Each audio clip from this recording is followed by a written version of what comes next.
New messages like, hindi ko kailangan isipin yung future problems, ngayon ang sabay-sabay, or na okay lang magpahinga at hindi ito isang weakness o hindi katamaran.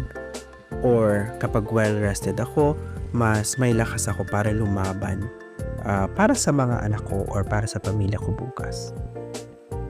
These messages go deep into your subconscious. At kapag pinapakinggan mo yung hypnotherapy audio on a daily basis, pag inulit-ulit mo siya, your nervous system starts to believe it. And eventually, you stop overthinking, not because you're forcing it, but because your mind now finally knows how to feel safe without the need to be on every time.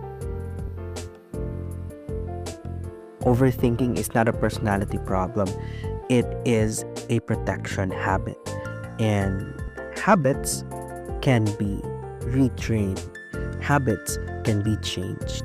Hindi mo kailangang solusyonan lahat ng problema mo ngayon ng sabay-sabay. Minsan, kailangan mo munang maging kalmado para makita mo yung susunod na tamang hakbang. And I created this tailored Breadwinner Calm Reset audio. Isang simple guided reset audio para bumalik yung isip mo sa kalmadong state at para mas maging malakas ka sa hamon ng buhay. Available siya kapag ready ka. New mind, new you. Fred here from Blissful Mind.